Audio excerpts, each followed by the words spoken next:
Political party Azimio.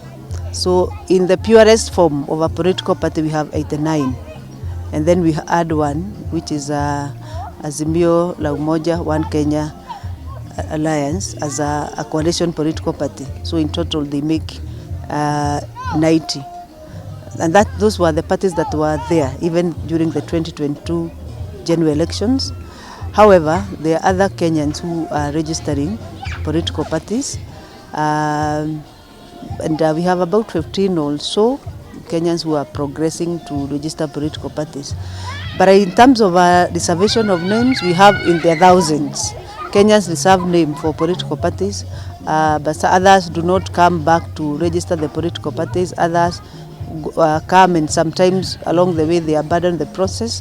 But the active registration that are going on are about 15 or 20 there in terms of progressing with the processes.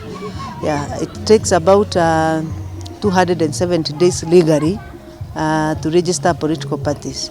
That means it's about probably 9 months legally, but sometimes because of back and forth, the time may be more. The process of registering a political party start with the search of a name, like the way the persons who are searching for the name were doing. Yeah, you search the name with the Registrar of Political Parties office.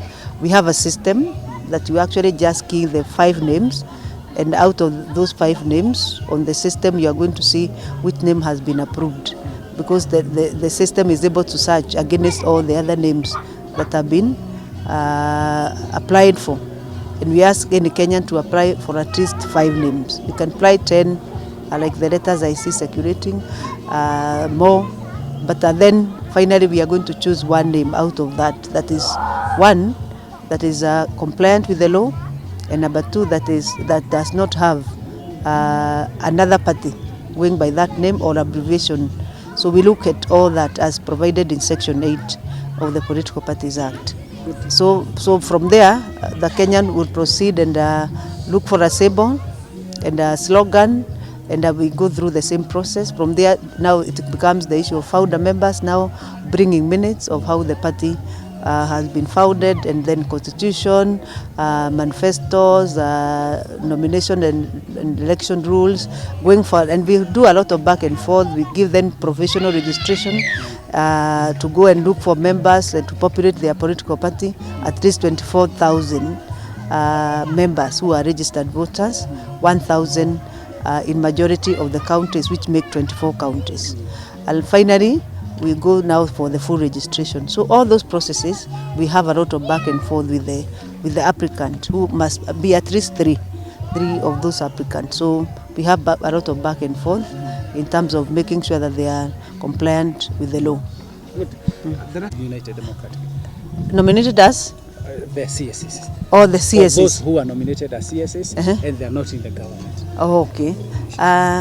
One, it's the prerogative of a party to really hold their meetings and agree on how they want to run their party, and also to know who goes where and does what.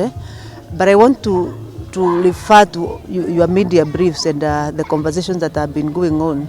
ODM as a party has clarified and given a position that they have not, as a party, entered into any coalition, and that those people who are going as individuals.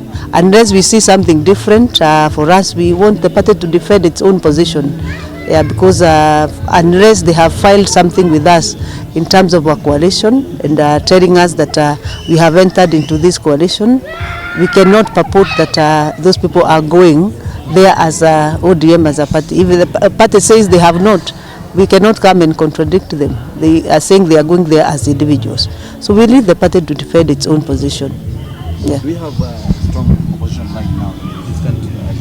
I know that the nominations are from the ODM. One, I do not think the nomination stopped from us having official opposition, which is already there in law. We have the official opposition in this country. There are those talks and everything, but legally speaking, we still have an opposition. We have the minority, and the majority, even in parliament. We have the operations of the different coalition, and that is our perspective. Whether they are doing what they are supposed to do, that's another story altogether. Maybe they need to really come up and check government, and do policies that are looking at mirroring what government is doing, and bring the issues out for purposes of what the laws purport that an opposition should do. So whether the question is whether they are living up to what they are expected to do, checking government. But officially we have a majority and minority side of our country in terms of politically speaking, and also in terms of operations.